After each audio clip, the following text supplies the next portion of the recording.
엄격하게 때로는 난폭하게 대하는 사람을 어떻게 우리가 이해를 해야 할까 하는 제목의 말씀입니다. 요즘 사람들은 사람의 심리와 또 본성에 대해서 많은 관심을 가지고 있습니다. 젊은이들 사이에서 많이 회자되는 것이 이 심리 검사인데요. 그 중에 MBTI라고 하는 그런 심리 검사가 있습니다. 인터넷에 올라온 그 정의를 보면 이렇게 나와 있습니다. 사람의 성격을 16가지 유형으로 분류하여 자신의 성향을 이해하고 대인관계와 직업 선택에 활용할 수 있는 심리 도구입니다. 그렇게 정의를 내리고 있습니다. 자신에게 맞는 직업이 무엇이며 자신과 맞는 성향의 사람이 어떤 사람인지를 쉽게 파악하게 해서 능률적인 삶을 사는데 도움을 준다고 합니다. 쉽게 말하면 누가 나와 맞는 사람이며 어떤 직업, 어떤 직장의 상사, 어떤 직장의 동료, 어떤 팀원이 나와 맞는 사람인가를 식별해내서 인간관계에서 일어나는 불필요한 그런 마찰이나 소모를 줄이자는 뜻이기도 합니다. 긍정적으로 받아들이면 타인을 쉽게 이해할 수 있다는 그런 장점이 있습니다. 저 사람이 저런 성향이 있기에 저렇게 말하는구나, 저렇게 행동하는구나 라고 이해할 수가 있는 것이죠. 그러나 조금 부정적인 시각으로 바라보자면 자신과 맞지 않는 직업을 내가 선택할 필요도 없고 자신과 성향이 안 맞는 사람과도 가까이 할 필요가 없이 피해가면서 살 수가 있고 그들과 안 만날 수 있다. 또 안 만나며 살 수 있다라는 그런 전제를 바라볼 수가 있습니다. 보다 편안하고 안락한 그런 삶을 살겠다는 것이죠. 그러나 여러분, 인생이 어디 그렇습니까? 인생사가 다 그럴 수 있나요? 원치 않는 직업을 가질 수가 있고 나와 정반대의 성향의 사람을 만날 수도 있지요.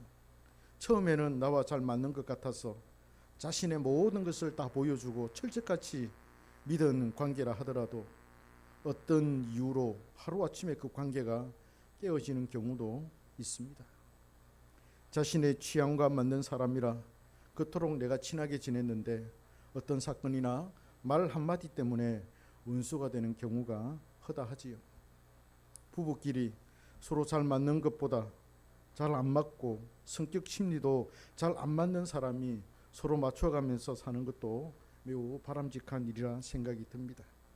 자신에게 맞다는 걸 자신이 판단할 것이 아니라 하나님께서 맺어주신 관계를 받아들이는 것이 훨씬 더 효율적인 관계가 될 것으로 생각이 듭니다. 여러분, 우리의 인격이 성장하고 또 성숙해야 되지 않습니까? 우리의 인격과 이 인격의 성장과 성숙이 어떤 때에 일어난다고 생각합니까? 물론 좋은 부모님 밑에서 좋은 환경 가운데서 우리 인격이 길러지기도 합니다. 그러나 대체로 보면 좋지 않는 그런 환경과 그런 상황 가운데서 정말 나를 힘들게 하고 괴롭게 하는 그런 사람들 틈바구니 속에서 때로는 또 어떻게 보면 많이 나의 인격의 성장과 성숙을 깨할 수도 있는 것입니다. 오늘 본문에서 우리는 사람과의 관계를 생각해 볼 수 있는 대목을 발견할 수가 있습니다. 요셉과 원수 같은 그 형들과의 해후를 통해서 우리는 몇 가지 교훈을 얻을 수가 있습니다. 요셉이 대제국 애굽의 총리가 되었습니다. 7년의 대풍년을 맞이하였습니다. 그 기간 동안 앞으로 올 7년의 대흉년을 대비해서 각 도시마다 곡식 창고를 지어서 차곡차곡 곡식을 저장하였습니다. 하나님께서 보여주신 꿈의 해석에 따라서 요셉은 착실하게 준비하였습니다. 이제 7년 풍년이 끝나고 7년의 대흉년이 시작이 되었습니다. 흉년의 중간에 이르렀을 무렵에 애굽의 고관들의 집안에서는 곡식들이 떨어지기 시작했습니다. 애굽의 고관들의 곡식이 떨어지기 시작하면 핑민들이라든지 저 천민들, 낮은 지위에 있는 사람들 오죽하겠습니까? 애굽의 시민권을 가진 사람들 중에 쥐고와를 막론하고 모두 요셉에게 와서 곡식을 사갔습니다. 돈이 다 떨어진 자들은 자신의 토지를 잡히고 곡식을 샀습니다. 자식을 종으로 팔 정도로 심각한 흉년이 계속되었습니다. 이 흉년은 남쪽 애굽뿐만 아니라 저 위쪽 가나안 지역까지 확대가 되었습니다. 가나안 지역에는 요셉의 아버지 야곱의 족속이 살고 있었습니다. 그곳에서도 흉년이 들어서 곡식이 거의 다 떨어졌습니다. 야곱은 애굽에 곡식이 있어 사람들이 그곳에서 곡식을 살 수 있다는 소식을 듣고는 곡식을 사오도록 자신의 아들들을 애굽에다가 내려보냅니다. 장자 르우벤을 위시해서 시몬과 레위와 유다 포함해서 막내 베냐민을 제외한 모든 아들 10명의 아들이 곡식을 사러 애굽으로 내려왔습니다. 드디어 이제 총리 요셉을 만나게 됩니다. 그들은 자신들의 동생 요셉을 알아보지 못했지만은 요셉은 자신의 형들을 알아보았습니다. 요셉은 자신의 형들이 곡식 사러 온 줄을 알고 기다리고 있었는지도 모르겠습니다. 아마 저는 그렇게 생각합니다. 반드시 곡식을 사러 올 거야. 반드시 내 형들이 내게로 올 거야. 왜냐하면 그가 꾸었던 그 꿈이 그렇으니까 아마 이걸 통해서 그 꿈이 실현될 거야. 요셉은 그걸 믿고 있었습니다. 그는 올 것이라고 생각했죠. 요셉이 그들의 얼굴을 보았을 때 만감이 교차했을 겁니다. 미움이 가득한 마음이었다가 하나님을 생각하면 또 용서해야 하는 그런 사람들이었고, 원수였다가 사랑해야 하는 사람으로 왔다 갔다 하지 않았겠어요? 그리움이 북받쳐 눈물이 또 왈칵 쏟아지려고도 하지 않았겠습니까?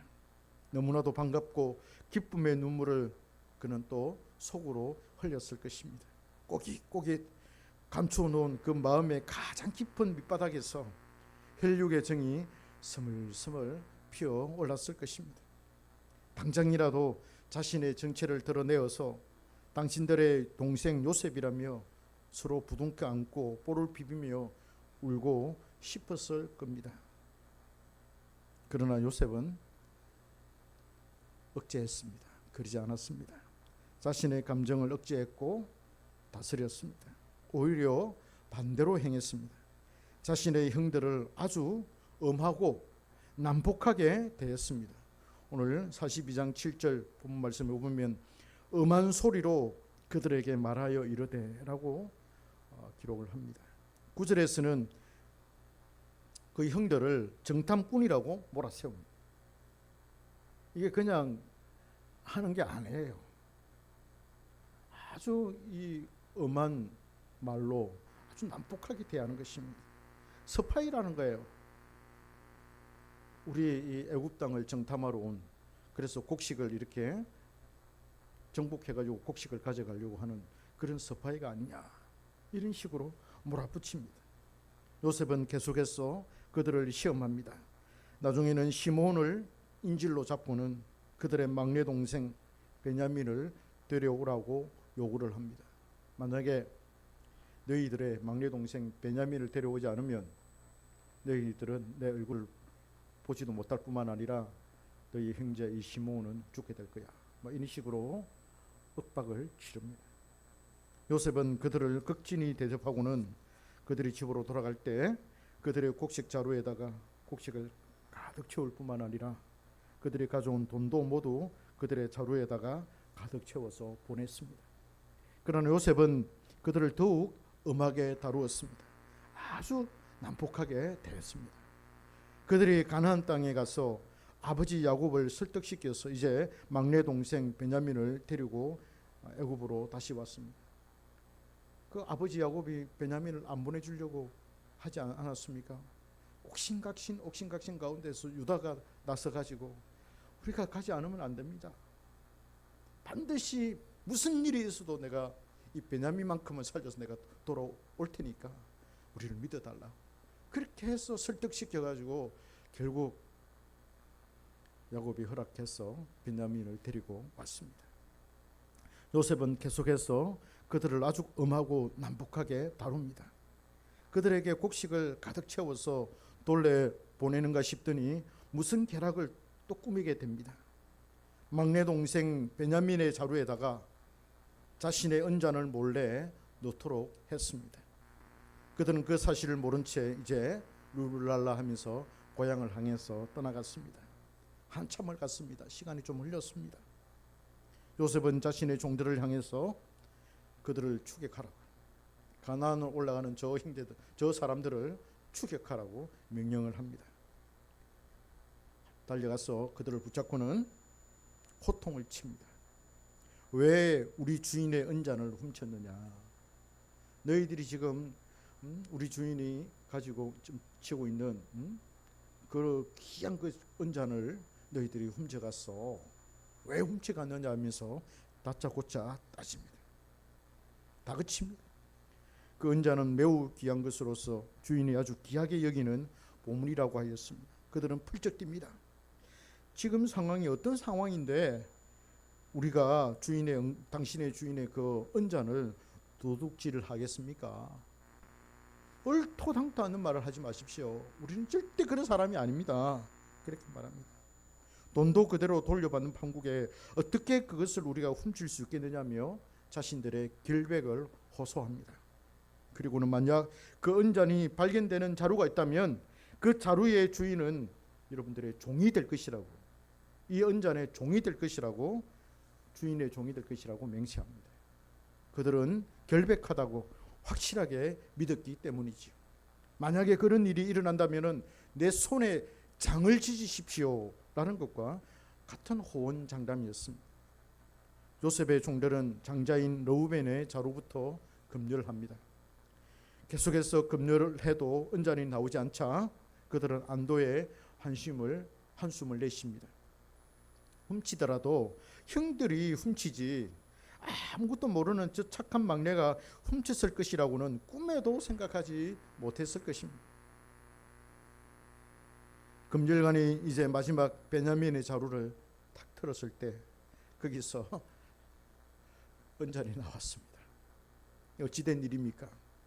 그들은 옷을 찢고 아주 괴로운 모습으로 한탄합니다. 이제 끝났다. 우리는 이제 끝났다. 이제 우리는 다 죽은 목숨이야. 살 수 없어. 완전히 희망이 사라지는, 좌절감이 피어오르는 그런 상황이었습니다. 딱 걸렸습니다. 어쩔 도리가 없었습니다. 뭐라고 변명을 한다든지 봐달라고 말을 할 수 있는 그런 상황이 아니었습니다. 봐줄 수도 없는 그런 상황이었습니다. 물증이 딱 드러나기 때문에 이거는 어떻게 할 수 없어요. 영락없이 걸린 것이지요. 그들은 다시 요셉의 집으로 소환이 되었습니다. 다시 또 요셉의 집으로 끌려갔습니다. 유다가 나서서 요셉에게 자신들의 상황을 말하면서 선처를 호소합니다. 이러쿵저러쿵 우리가 이래 했는데 어쩌다 보니까 그리 되었습니다. 이제 물증이 나왔으니까 저희들 이제 어떻게 말할 수 없습니다. 그러니 우리 좀 봐달라고, 용서해달라고 선처를 구합니다.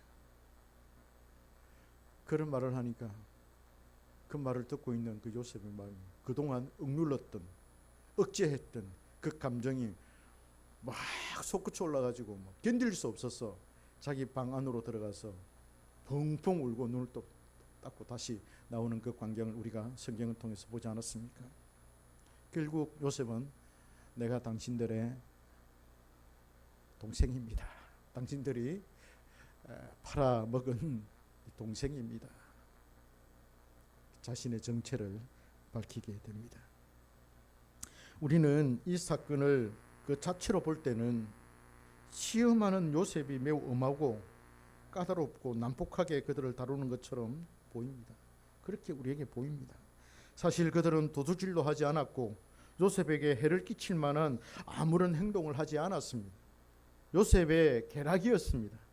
요셉의 계략을 우리가 알았다면, 그들이 요셉의 계략을 알았다면 그들은 매우 억울하고 또 분노가 막 치밀어 오르지 않았겠어요? 그렇지만은 요셉은 다 이유가 있어서 그들에게 그렇게 엄하고 또 때로는 난폭하게 대했던 것입니다. 우리는 여기에서 사람의 마음을 움직이시는 분은 하나님이라는 사실을 알게 됩니다. 하나님께서 요셉의 마음을 엄하게 하셨고 그들에게 난폭하게 대하도록 하셨습니다. 이것은 어떻게 보면 하나님께서 요셉을 통해서 그 요셉의 그 형들에게 그렇게 대한 것이나 똑같은 것입니다. 형제들을 시험하기 위한 것이었습니다. 그들이 정말 회개하고 새로운 삶을 살고 있는지를 이 막내 동생 베냐민을 대하는 태도를 통해서 그들은 알고 싶어 했던 거예요. 만약에 그들이 베냐민에게도 어린 요셉과 같이 그렇게 행했다면은 그들은 요셉의 손에 의해서 몰살당했을 것입니다. 그래, 저 베냐민 동생 좀 이서나 만하다. 우리가 살아야 되니까. 그 언잔이 베냐민의 자루에서 발견되어졌으니 그 베냐민만 이게 애굽의 종으로 그냥 다시 팔아버리고 우리만 가면 되지 않느냐. 그렇게 생각할 수 있지 않겠어요? 그러면 자기들은 사는 거예요. 그리고 야곱은 또 뭐 땅을 치고 뭐 괴로워하고 그래 하겠지만 그건 뭐 또 잠시고. 그러면 다수가 살지 않겠습니까? 베냐민이 죽고 또 뭐 야곱 자기 아버지 야곱이 좀 뭐 힘들어하고 괴로워하고 그 두 사람만 그냥 막 괴로움을 당하면 나머지 사람들은 다 편안하게 살 수 있지 않겠느냐 이렇게 생각하고 베냐민을 그냥 남겨놓고 우리만 살겠습니다 하고 갈 수도 있는 거 아니겠어요? 그걸 요셉은 그걸 알고 싶어 한 거죠. 이들이 그렇게 하나 안 하나 그걸 요셉이 생각했던 거예요. 알고자 했던 거예요. 만약에 그들이 그랬다면 요셉이 그들을 가만놔 두겠습니까? 다 몰살시키는 거예요. 완전히 다 몰살시키는 거예요. 이놈들, 아무리 형들이지만 이놈들 아직도 정신을 못 차렸어. 예전에 나를 팔듯이 이 베냐민도 이렇게 파는구나. 변한 게 하나도 없어. 이러면서 완전히 몰살시켜 버렸을 것입니다. 그러다면 야곱의 교회는 어떻게 되겠습니까? 만약에 그렇게 몰살당하면 야곱의 교회는 어떻게 되겠습니까? 야곱의 교회는 사라질 것이며 하나님의 약속도 파괴되고 말 것입니다. 그러나 형들이 완전히 변화가 되었습니다. 베냐민 없이는 결코 자기들은 가나안으로 돌아가지 않겠노라. 완전히 변화된 것이죠. 아마 이제 그 시험이 끝이 났고 이걸 확인하고 난 다음에 요셉은 막 감정이 북받쳐가지고 견딜 수 없어가지고 흐느껴 울면서 자신의 정체를 드러냈다고 생각합니다. 그러나 하나님께서는 형들의 마음을 돌리셨고 아버지 야곱을 통해서 그들의 마음이 그들의 영적인 이 삶이 단단하게 고쳐졌던 것입니다. 하나님은 사람의 마음을 선하게도 하시고 완고하게도 하시며 엄하거나 난폭하게도 하십니다. 하나님께서 바로의 마음을 완악하게 하셔서 고집을 피우게 하셨습니다. 이건 한참 이후의 말입니다. 모세가 이제 이스라엘 백성들을 데리고 출애굽해 나올 때 그때 그 바로의 마음을 하나님께서 완악하게 하셨다는 것입니다. 그리하여 그는 이스라엘 백성들을 내보내지 않았습니다. 백성들은 우리가 애굽에서 나가서 하나님께 여호와께 제사를 지내야 되겠습니다. 우리를 보내주십시오라고 요청을 했더니 거절하는 겁니다. 보내준다고 했다가 마음을 돌이켜서 또 못 가도록 그렇게 막았습니다. 이게 계속 반복이 됩니다. 결국 그는 거짓말을 하게 됩니다. 성경은 하나님께서 바로 왕의 마음을 완악하게 하셨다라고 말씀을 합니다. 결국 10가지 재앙을 맛본 후에야 그는 이스라엘을 떠나 보냈습니다. 자신의 장자가 죽은 뒤에야 승락을 했지요. 그것도 마음이 바뀌어서 이스라엘을 추격하는 일까지 벌어집니다. 그들의 전차가 홍해에 빠져서 심각한 피해를 입은 뒤에야 추격을 멈추게 되었습니다. 하나님께서 그의 마음을 부추긴 것입니다. 성경을 읽어보십시오. 하나님께서 바로의 마음을 완악하게 하셨더라. 계속 그 말이 등장합니다. 하나님은 이스라엘 백성들이 속히 홍해를 건너고 이 일이 쉬운 일이 아니며 아주 급박하게 돌아가는 일이며 아주 위험하고 험난한 여정이며 군사들의 위협이 도사리고 있는 일이라는 것을 깨우치기 위해서 바로의 마음을 돌이켜서 그들을 추격하게 하신 것입니다. 또 다른 예가 있습니다. 사무엘하 24장에 보면은 다윗이 이제 말년이 되었는데 그가 말년에 인구조사를 하여서 하나님께 벌을 받는 그런 사건이 나옵니다.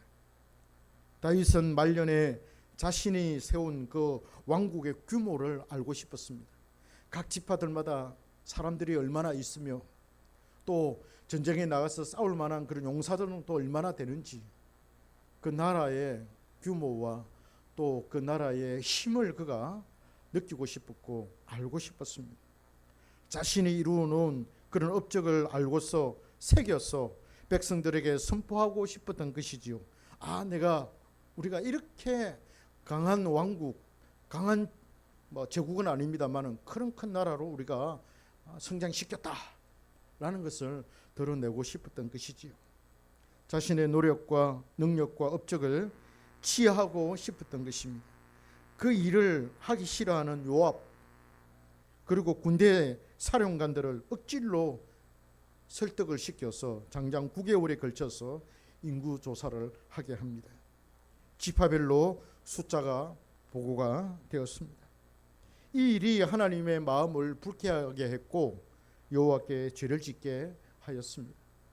하나님은 다윗에게 세 가지의 재앙 중에 하나를 선택하게 하였습니다. 벌을 내리십니다. 그는 3일 동안 전염병이 돌아서 백성들이 죽게 되는 것을 선택했습니다. 다윗은 3년이 아니고 3개월도 아닌 3일을 택함으로써 가장 빠른 시일에 그 징계를 끝내고 싶었습니다. 그러나 7만 명의 백성들이 죽었습니다. 그런데 24장 1절에 보면은 하나님께서 이스라엘을 치시려고 다윗의 마음을 격동시켰다 이렇게 표현하고 있습니다. 다윗뿐만 아니라 이스라엘 백성들을 치시기 위해서 다윗의 마음을 하나님께서 격동시켰다 이렇게 표현을 합니다. 역대상 21장에서도 동일한 사건을 기록하고 있는데 거기 1절에는 하나님께서 다윗의 마음을 충동시켰다라고 그렇게 언급을 하고 있습니다. 그 당시 다윗 왕과 이스라엘 백성들은 하나님께 죄를 짓고 있었고 영적으로 아주 나태한 삶을 살고 있었습니다. 그래서 이스라엘 전체가 그냥 영적으로 하나님께 이렇게 마음이 쏠리는 것이 아니라 마음이 흐지부지하게 된 그런 상황, 영적으로 태만하고 아주 나태하고 우상을 숭배하는 그런 상황에 있었습니다. 하나님은 그들을 고치시기 위해서 다윗의 마음을 충동시키고 격동시켰다. 그래서 인구조사를 하게 하여서 죄를 짓게 했다. 이렇게 말하고 있습니다. 하나님께서 다윗의 마음을 움직이셔서 충동시키고 격동시키셔서 하나님이 싫어하시는 인구조사의 일을 하게 하셨던 것입니다. 하나님은 사람의 마음을 격동시키기도 하시고 엄하게 하기도 하시고 난폭하게 하기도 하십니다. 하나님은 폭군 아닌가 이렇게 생각될 수도 있지만 그렇지 않습니다. 우리는 이 사회에서 그리스도인으로 살아갑니다.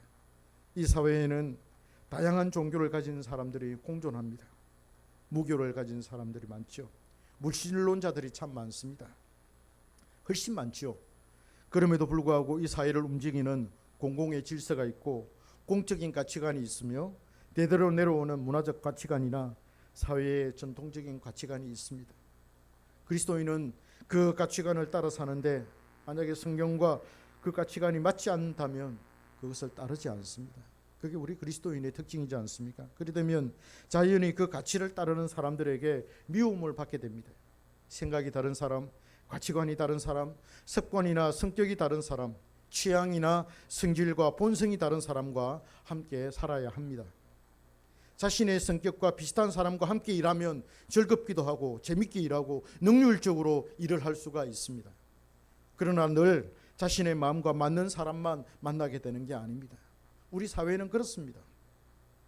교회 안에서도 성격이 다르고 취향이나 신앙의 색채가 다른 사람들끼리 얼마나 많은 마찰이나 다툼이 일어나는지 몰라요. 하물며 우리의 일터나 사업체에, 우리의 이웃에, 또 우리의 아파트에 같은 라인에 이런 취향이나 성격이 다른 사람이 살 수가 있다는 것이지요. 생각이 다르고 추구하는 것이 다르고 일하는 방식이나 목적이 다르니 항상 갈등이 일어날 수밖에 없고, 심하면 욕을 들을 수도 있고 음하게 또 대하고 난폭하게 대할 수도 있는 것입니다. 사사건건 우리의 부족한 부분을 꼬집고 그것을 막 동네방네 알리면서 떠들어대는 그런 사람을 만날 수 있습니다. 저 목사님, 저도 그런 거 많이 당했습니다. 나의 반대편에 있는 사람들, 나의 신앙의 색채와 다른 그런 교회의 중직자들이 저 목사님 어쩌고 저쩌고 막 조금 이게 잘못한 거 그걸 막 크게 부각시켜 가지고 온 동네에다 소문을 내고 온 교회에다가 소문을 내고 만나는 사람마다 소문을 내고 도마 위에 올려놓고 가십거리를 삼고, 교회에서도 그런 일이 일어나는데 여러분 직장에서야, 사회에서야 오죽하겠습니까? 정말이지 한판 붙고 싶은 그런 사람일 수 있습니다. 보통 벗고 막 한번 붙자. 텔레비전 보면, 드라마 보면은 막 그래갖고 막 주먹으로 막 치고 날리고 하는 그런 거 많이 보지 않습니까? 그런 마음이 생긴다니까요. 유독 나에게만 그렇게 못되게 구는 사람이 있을 수 있어요. 그 사람만 생각하면 학교에 가기도 싫고 회사나 직장에 가기도 싫습니다. 안 가고 싶습니다. 그 사람이 나의 직장 동료일 수도 있고 직장 상사일 수도 있고 직장의 후배일 수도 있습니다. 아니면 같은 취미를 가진 동호회 회원일 수도 있고 나의 아파트 옆집 사람일 수도 있습니다. 피하고 싶고 도망치고 싶은 사람입니다. 말도 섞기 싫고 쳐다보기도 싫은 사람입니다. 아예 말을 안 섞으려고 합니다. 그죠? 그런 사람이 있습니다.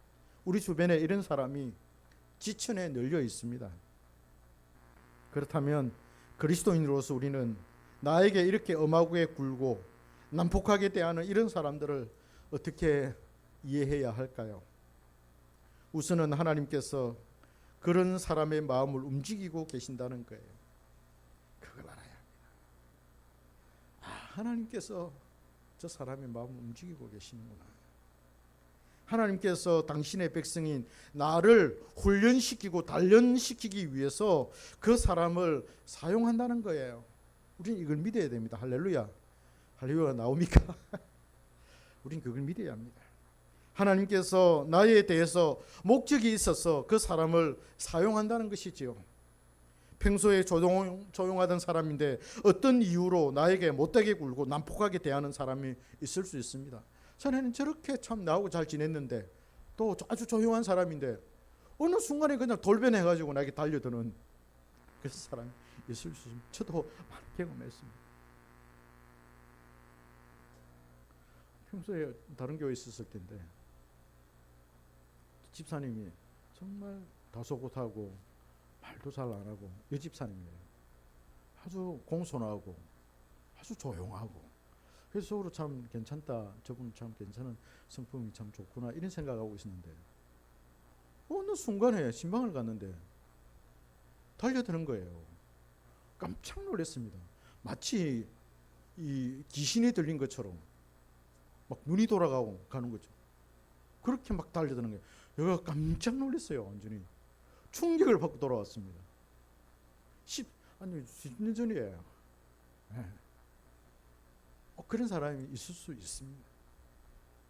그래서 이해가 안 되더라고. 그때는 저 사람이 내가 자기에게 그렇게 나쁜 짓 한 것도 없고 험한 말 한 것도 없고 한데 왜 나에게 교육자라고 하는 그 이유 때문에 저렇게 나에게 달려들어서 저렇게 할 수 있을까?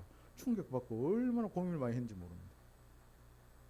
내가 이 말씀을 알았더라면 그때 그 사람은 쉽게 이렇게 이해할 수 있을 텐데, 하나님께서 나를 다루고 계시는구나, 저 사람을 통해서 나를 다루고 계시는구나 라고 깨달았으면 오히려 그분을 덜 미워했지 않았을까 하는 생각이 듭니다. 이 모든 것은 하나님으로부터 비롯되었다라고 우리는 생각해야 합니다. 하나님께서 나의 연약한 부분을 강하게 하시기 위해서 그 사람의 악함을 지금 사용하고 계시는 것입니다. 이걸 우리 알아야 합니다. 나를 사랑하셔서 내가 흠이 없고 반듯한 모습을 구비하도록 하기 위해서 그 사람의 마음을 격동시킨 것입니다. 우리는 이 사실을 알 때 우리는 그 사람이나 또 내가 처한 상황이나 환경을 잘 참고 견딜 수가 있어요. 모르면 힘듭니다. 모르면 견디기가 어려워요. 그러나 알면 그래도 견디기가 쉽고 인내하기가 쉽습니다. 참는 것이 뭡니까? 참는 것은 나에게 막대 먹은 사람, 나에게 엄하게 굴고 난폭하게 대하는 그런 사람을 참아내는 거예요. 이게 여러분 참는 거예요. 견디고 인내하는 것은 뭡니까? 당장이라도 내가 던져버리고 싶고 도망치고 싶고 벗어버리고 싶은 그 상황이나 환경을 견디고 인내하는 거예요. 참고 인내한다라는 말은, 참는 것은 난폭하게 대하는 그 사람을 내가 참는 것이라면, 견디고 인내하는 것은 내가 처해 있는 그 어려운 상황과 환경을 견디고 인내하는 것입니다. 하나님은 우리가 그 사람이나 상황이나 환경에 지지 않고 이기기를 원하십니다. 할렐루야. 하나님은 지는 걸 원치 않습니다. 지는 걸 좋아하지 않습니다.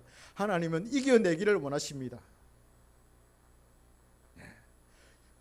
요한계시록에도 나오지 않습니까? 7교회에 대해 예언을 하면서 이기는 자에게 뭘 준다고요? 내가 생명의 멸류관을 그에게 주리라. 이기는 자에게. 지는 걸 좋아하지 않아요. 하나님 이기는 걸 좋아해요. 그러나 방식에 있어서 지는 것처럼 보이는 그 방식, 하나님 그 방식을 취하십니다. 끝까지 참고 견디고 인내하는 것이 이기는 것이지요. 이것이 바로 사랑의 완성입니다. 사랑이 뭡니까? 사랑은 물론 친절하게 대하고 뭐게 하는 것. 요즘에 친절하게 대하는 것은 뭡니까? 다 자기 이권을 위해서 그런 게 아닙니까? 그죠? 허경영이 하늘궁 종로에서 노인들에게 식사 대접을 하고 말이죠. 밥을 제공을 하고. 그건 뭡니까? 자기들의 이미지를 개신하고자 하는 거 아니겠습니까? 친절하게 사람들에게 대하는 것도 자기 자신에 대한 어떤 이미지, 그래야만 나중에 자기가 성공할 수 있어요. 그럼 우리 그리스도인은 그런 게 아니에요. 사랑은 뭡니까? 참된 사랑은 참는 거예요. 참는 것으로부터 시작해서 견디고 인내하는 것으로 끝내는 거예요. 그 안에 물론 양선이 있고 자비가 있고 친절이 있고 온유가 있고 충성이 있고, 그렇지만은 참는 것부터 시작해서 견디고 인내하는 것으로 끝나는 겁니다. 이게 사랑입니다. 그래서 사랑은 감정보다는 의지에 가깝습니다. 의지가 강한 것입니다.